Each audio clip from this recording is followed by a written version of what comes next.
one of the commandments of this week's Torah reading, which is called Kedoshim, which means to be holy, is the din, the law of Orla. Orla, which doesn't really have a translation in Spanish or English or whatever language, means that you cannot benefit from the fruits of the first 3 years after you actually planted a new tree.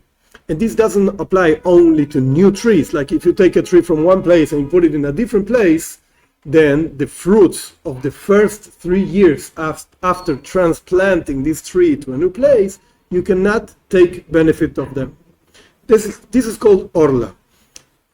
Now, there's a law in the Torah that it's called bitul. What does that mean, bitul? It's a Hebrew word which means annulation. Something becomes annulled with other things. For instance, if you mix one thing that is prohibited to take benefit of it, and it's mixed with other things that are actually allowed to take benefit of them, we say, depending on the thing that is being mixed, how prohibited, so to speak, how terrible is the prohibition, depending on that, we're going to say, look, it becomes annulled in the vast majority of permitted things, and therefore you can take benefit of the whole mixture. For instance, there's a law, not in this week's reading, it's a different reading, but whatever case, there's a law that you cannot mix milk and meat. Jews are forbidden to eat any mixture of milk and meat. Now, if you have a whole pot full of meat and a few drops of milk fall into this pot, you should know that if you have 60 parts, that's how it's written, if you have 60 parts of meat against at least 1 part of milk, you can take benefit of the whole mixture because the milk becomes annulled in the meat. This is called, in Hebrew, bitul. Now, listen to this. If you have a tree that we know it's Orla, somebody planted this tree within 3 years, we cannot benefit from those fruits, but hey, something happened and this tree is amongst other trees that you can effectively take benefit of them. Now we don't know exactly which one is the tree that you cannot take benefit of it, of the fruits, and it got mixed with other trees. We forgot how to simulate, or whatever the case is, now it's mixed. We have one tree that we know the fruits of that tree are forbidden, and we have other trees. What do you do with these fruits? Can you take benefit of all the fruits of your field? Because you have one tree that has fruit that you cannot take benefit. You cannot take benefit of anything, or maybe you can take benefit of everything. What's the law? So the law is like this.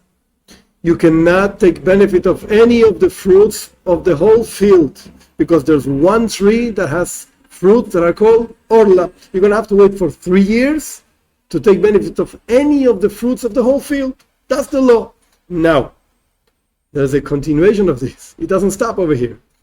If for some reason somebody transgressed and picked up all the fruits of the field, including the fruits that we know are forbidden, but we don't know which ones they are, if somebody transgressed and took all the fruits, picked up all the fruits, now you can take benefit of those fruits, even the ones that are forbidden, as long as you have 200 permitted fruits against 1 fruit that is not permitted.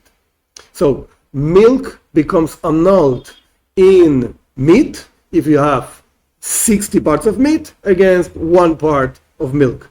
But Orla, which are those fruits that you cannot take benefit of them, becomes annulled when you have 200 fruits permitted against 1 forbidden fruit. That's the law. Now, one of the most interesting things in Chassidic thought is that not only the Torah, the scriptures give you laws, like this you should do, this you should not do, etc., etc., but you can take teachings out of those laws.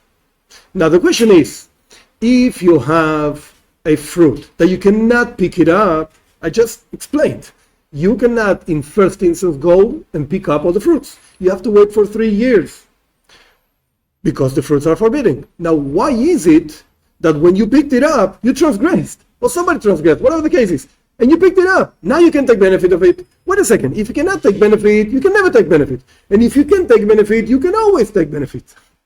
Why is it that in first instance you should not pick them up? If you pick them up, take benefit of it. as long as there are 200 fruits permitted, 200 permitted fruits against one forbidden fruit. Why is it like this? Why is the law like this? So our sages explain a very simple explanation. When something is connected, in this case, a fruit is in the tree, is connected to the ground, it does not become annulled. When it's disconnected from the ground, it can become annulled as long as you have 200 permitted fruits against one forbidden fruit. This is the law. In Hebrew, this is called mechubar eine batel. That which is connected does not become annulled. This is the law. But again, Chassidic thought doesn't end on the law. Okay, now we understand the new law about Orla and the fruits. And what is the rabbi talking about? This is not just a law. This is a teaching. What's the teaching for life? As long as a person is connected to its source, to God, to goodness, to Torah, to true teachings, is not going to become annulled within the rest of the people that do not keep these laws. Because the truth is that majority of human beings do not keep Torah laws. Not the 613 for Jews, not the 7 for non-Jews. Whatever the case is, people behave, not so good, to say it in a nice way. And you can think, I'm a fool, I'm the only one over here behaving properly amongst a whole bunch of people that are not behaving properly. Why should I behave properly? Actually, even worse. With the pass of time, I'm going to learn from these people. And I'm going to start behaving not properly because I live amongst them and they're too many to me. I'm just one against everybody else. The Torah comes and says a law about fruits and forbidden fruits, and the rabbi is kind of crazy. What is he talking about? Yeah, the Torah is giving you a teaching, a very profound and important teaching. Mechubar einay batel.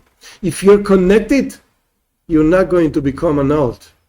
On the contrary, as long as you're connected to God, to goodness, to Torah, to teachings, etc., as long as you're connected, not only you are not going to become annulled, but you're going to influence the people around you. So they will change because they're not connected, so they can become annulled. So you, by being connected to our true God, to our true teachings, you have this power of not being annulled and to influence the power of influencing the people around you.